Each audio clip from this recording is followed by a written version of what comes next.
Alright all, and welcome back to day 4 of the Royal Ascot day-by-day previews for 2020. And it was obviously a fairly strange day 3. There was a deluge of rain overnight and into the morning at Ascot, which obviously completely changed the ground. And that soft ground did pay effect to quite a few horses actually, and some bizarre results did happen because of it. Unfortunately, with the style of these videos, obviously I can't predict the rain gods are going to come down or not, so I was kind of stuck with what I'd put up. That being said, it was a okay day. It wasn't a brilliant day by any means, but it did the job. We were a bit unlucky on Sir Dragon A. We got a good price at 4-1 and it went into 15-8. Probably didn't get one of the world's greatest rides, but still finished second. Monarch of Egypt, I did end up backing each way at 5-1, and he came second. I thought he was going to win as well, so that was a bit unlucky. I completely called it right in the Ascot Gold Cup. Stradivarius actually drifted out to a backable price at around 4-5, 10-11 at a stage, and he was absolutely superb. And Naef Road advised at 16-1 placed, and also declared interest placed in the Sandringham at 10-1, I think, or 9-1 maybe. Might have been 9-1. It was a bit of frustrating though. Like, we had two horses like Hypothetical and Verboten, both who didn't go a yard on the ground. So, you know, it was one of those. I know there's other people out there. There's people on Twitter and stuff like that can have a few pokes. You know, have one or two pokes on a race the evening before, and then the ground changes, and then they put another few pokes on. That's unfortunately the nature of the beast with these YouTube videos. I try to keep it on the whole to one selection a race.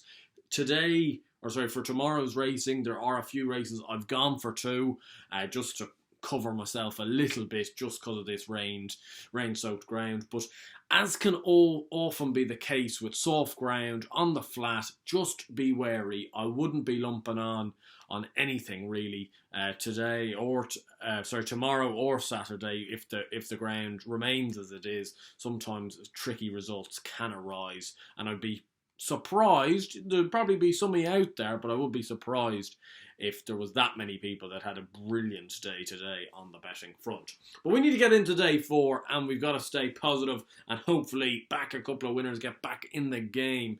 We've had a few nice placed horses over the last 2 days, but lacking a bit on the winner's perspective. So let's try and find a few. The 115 is the 5 furlong Palace of Holyrood House Stakes. Bit of a mouthful, I must confess. Anyway, it's a 5 furlong handicap for 3-year-olds. It's a new race brought in this year, again, to help out the handicaps. And I'm going to be very boring here. And there's actually a few races here at the top of the card I am going to end up being a bit boring. But I really, really like this Art Power for Tim Easterby and Sylvester de Souza. He's 9-4 at the moment. He's 2-1 in some places, but he's 9-4, is available. It's probably as short as you'd want to be going for a handicap of this nature, but this Son of Dark Angel just has everything going for him, really. He came third on debut at Newcastle over 6 furlongs, but then won at York over 5 furlongs by 5 lengths on soft ground. So he's got soft ground form, and then reappeared at Newcastle in another novice stakes, carrying a penalty in a 6 furlong novice stakes and won by 5.5 lengths. The drop back to 5 furlongs I think is absolutely perfect. I think a fastly run 5 furlongs is probably exactly what he needs. As I say, he's got proven form on the ground. He's off a mark of 97. I think a mark of 97 is more than fair. He certainly seems, I couldn't guarantee it, but he certainly seems like he could be a group horse. And obviously you probably do need to be a group horse to win these competitive handicaps, but I think he's the one to beat. I think he's got speed. I think his mark is fair. And to be honest, 9-4 is probably a fair price. As I say, I wouldn't want it to be that much shorter for me to be putting him up in a race of this nature, but I really do like the horse, and I really do hope he can win it. The 150 is a 6 furlong Albany Stakes. There's a race I was trying to stray away from the top of the market. I was looking through the ones at big prices. Maybe you guys have found one that I haven't, but I couldn't really find anything that really tickled my fancy. And therefore I'm going to have a play here on Mother Earth for Aidan O'Brien and Ryan Moore. This daughter of Zoffany ran a beautiful race at Navan, second to Frenetic, who I think is quite highly regarded by the Ger Lions team. ran on beautifully that day. Quite similar in some essences to how Battleground ran first time out, and obviously he didn't show any ill effects of the ground. The Zoffany progeny usually, overall can handle soft ground. Obviously, Albina is a big flag bearer for Zoffany at the moment. She loves soft ground, and Fleeting is another one for the Zoffany team. The Zoffany progeny team, that is, who's also got some very good Group 1 form on soft and very soft ground. So you're going to take a chance that this filly can act on the ground. She's 4-1, 7-2 in some boards. Look, the form's untested. The ground is an unknown. But as I've been saying, with these 2-year-old races, I'd be keeping the stakes low, to be honest, because there's so many unknowns. A lot of them haven't run on the ground or haven't had any sort of form test. So it is a bit of a tentative selection, but hopefully Mother Earth can go very close for the O'Brien team. And we continue that in the 225, the 5 furlong Norfolk Stakes. Mark Johnson has a very highly regarded horse in here called Eye of Heaven, I think. Obviously beat Tactical at Newmarket. That was good to firm ground. And another horse that's ran on good to firm last time out is Lippizanner. 10-3 for the Aidan O'Brien and Ryan Moore team. Now, playing an Uncle Mo horse on soft ground is risky, and I do understand that. I'm not just putting it up blind. He ran on soft-ish ground the first day of the season at Naas, went second to Poetic Flare. He was then second to Lucky Vega over 6 furlongs at Naas again. Now, I backed him that day, and he was short enough that day as well, and he kind of threw the race away, which I was disappointed about. But that day, I think it showed that he was really a 5 furlong horse rather than a 6 furlong horse, and I think the 2 colts that have beat him are both smart operators, so it wouldn't surprise me if the form of those 2 races is strong. I think he should come home strong. I think he's another one of these horses. A fast run 5 is what he needs, and if he can show that he can go on the ground, as I say, Uncle Mo would usually be the sire of the majority of dirt winners and certainly firm ground winners over in America, so he isn't much tested as a soft ground sire, but I'm going to take the play. He's got the most experience in the lineup, and I'm taking the play that the 2 horses that have beaten him in Ireland are both good horses. The 3 o'clock is the Mile 4 Hardwick Stakes. Now, I was saying earlier in the week, I thought that Anthony Van Dyke was the bet of the week. Now, that was when it was on good ground, and that was when he was 15-8. He's now 3-1, and it's soft ground. Now, I've been humming and hawing about this race, and I've decided what I'm going to do is I'm going to put up Anthony Van Dyke at 3-1, because I can't not back him and then see him win and be there going, well, I advised him as my bet of the week a few days ago. He does have massive issues on the ground, though. I will say that now. That is a massive worry for me. Is he the best horse in the race? Yes. Will he continue to be the best horse of the race after this race has happened? Yes. I'd be very, very surprised if he's not. Ellercam is a big danger. Should Ellercam have ended up being a better horse than he is? Maybe so. He's obviously a big danger, but I'm going to just give a go on Anthony Van Dyke. I'll be kicking myself if he wins and I haven't put him up. But what I'm going to do is I'm going to put up an each way alternative if you don't like Anthony Van Dyke on the ground, as I'm concerned by. And I'm going to put one who will be absolutely at home on the ground, who is Hamish, for James Doyle and William Haggis. He's 8-1.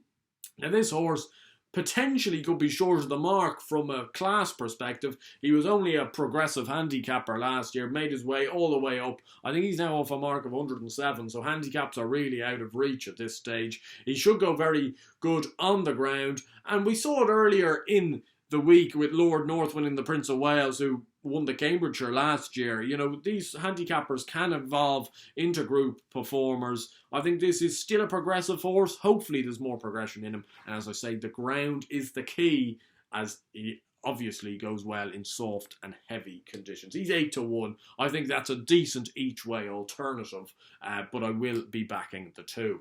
The 335 is the 6 furlong Commonwealth Cup. It's another one of these races that I've had to kind of hum and haw over because of the ground. And as you may be thinking, because I'm going through this card with horses that have form on good to firm ground, which is disappointing. But these are the horses I'd earmarked at the start of the week. I'm very reluctant to go against my gut, and therefore I am going to be putting up Pierre Lapin in this race. He's 4-1, 9-2 actually with Paddy Power right at this moment. I don't know whether that will still be there. He's 2 from 2. He's ran both times on good to firm ground. He won the Mill Reef seriously impressively. I think he's a seriously good horse. The ground is an unknown. I'd definitely be taking on Lope Fernandez. He's not a horse I've particularly warmed to. Yes, probably the step down to 6 furlongs will help. But very few of these horses have actually tested themselves on soft ground. Probably the one with a soft ground win under her name is Milo. She wasn't far off my selection for this race, but, you know, the Guineas run was really poor, I must confess. And she isn't one of the Harrington fillies that just has gone, you know, straight into my notebook. So I'm going to take a chance on Pierre Lapin. We have no idea, like we've nothing to suggest he won't go on the ground either, to be fair. So hopefully he can do us proud and run a big race at 4-1. The 410, the mile 6 Queen's Vase, I'm going to put up 2 at big each way prices in this race. They are both very speculative each way pokes. One of them being On Guard for John Gosden and Stevie Donohoe. Obviously a concern that Frankie Dettori's riding an O'Brien horse instead of John Gosden, which is a big it is a concern. He is 16-1 though, so you're getting a price about him. He's an invincible spirit cult, so he isn't bred to get this trip at all, to be honest, and ran over a mile at Haydock on his only 2-year-old start. Now, that was on heavy ground, and he came second, and he ran well that day. So he does have good form on that sort of ground. But reappeared at Yarmouth over a mile 4 on good to firm ground there a week and a half ago and won, and battled very tenaciously to give the impression that he could go out and trip. Now, that form is untested at the moment, but didn't look bad at the time. Dubai Warrior was a... No, it's not Dubai. Dubai Welcome, sorry, not Dubai Warrior. He was meant to run today. Dubai Welcome for Syed Bin Sarur was well fancied that day. There was also an Appleby horse called First Winter who was well fancied. So it didn't look a bad race, and he won very well, very tenaciously that day. And hopefully he can go on to better things. Obviously a fair few unknowns, but you're taking that in the price. And the other one you're taking at a massive price is Punctuation at 25-1. When he won his Kempton Novice by around 10 lengths, to be honest, he smacked like a 3-mile chaser, the big, long, loping stride on him. I put him up for the mile 2 listed race at Newmarket there on Guineas weekend, and he was absolutely brutal. He was paddling a half mile out. Now, it was a funny sort of time of it at Newmarket. Not much was getting in from behind the pace. That race itself was funny enough, with Gosden's third string Mishrif winning. I'd take a chance on him that was a mile 2 on good to firm ground, and this horse really needs a trip, and this will be a mile 6 on soft ground. He has it to prove. Dashing Willoughby won this race for Andrew Balding last year. He knows how to win the race. He knows how to win the race with a big priced horse, and I think Punctuation's not the worst each way play at 25s. The 440, the Duke of Edinburgh Stakes, a mile 4 handicap to close us off. Again, 2 each way selections for you. Starting off with Good Birthday for Andrew Balding. Sylvester de Souza takes the ride, so hopefully we'll have Sylvester topping and tailing the card. He's 10-1. He won off a mark of 95 at Beverley last year before going on to finish 3rd in the Cambridgeshire off a mark of 97. He then was 3rd to West End Charmer at Newmarket on Guineas weekend. West End Charmer reopposes, but West End Charmer made all that day on a weekend where they were blowing the favourite, or blowing the front runners home. He's got a £4 swing with West End Charmer for that race. I think he actually could go and reverse the form. He's a little bit of soft ground form from his 2-year-old days, so should act on it. 10-1 seems a good each way price. You'll probably get 6 places in a race of this nature. And one also that I'm taking a bit of a chance on is Indianapolis at 14-1. Ben Curtis takes the ride. He's off a mark of 99. This Ballydoyle cast off. So he's a brilliantly bred horse. He's by Galileo. He won over course and distance in a Class 3 handicap off a 95 last summer, and then went on and won a 4-runner handicap at Leicester on heavy ground off 97 later in the year. He was 6th on reappearance at Newmarket to the Trader. That wasn't a good run. That was off a mark of 100. He's been dropped £1. There's a bit of each way money for him. As I say, he's around the 12-14 to 1 mark. I think he's worth maybe a little each way play, to be honest. And I'd take those two against the field. So hopefully you guys will find a winner. Hopefully I'll find a winner first and foremost for day 4 of the action. I hope you guys are enjoying these videos. I've had some great feedback for the video so far. So thank you very much for those people that have been watching them and have been commenting the good things. I really do appreciate it. And obviously do subscribe to the channel if you are new. We've had a fair few new subscribers this week, which is also brilliant as well. Do let me know what you guys fancy for day 4 and let me know how you got on today. I thought it was a bit of a bruising day to come out of it with a few each way plays, and obviously Nayef Road placing at 16 to 1 was really good. I thought I ended up nearly breaking even, and I thought that was a pretty good day given the circumstances. So you guys might let me know how you guys did down below. And until tomorrow, which unfortunately will be the last day of these previews, hope you keep safe, hope you land a few bets, and I'll see you guys then. Cheers.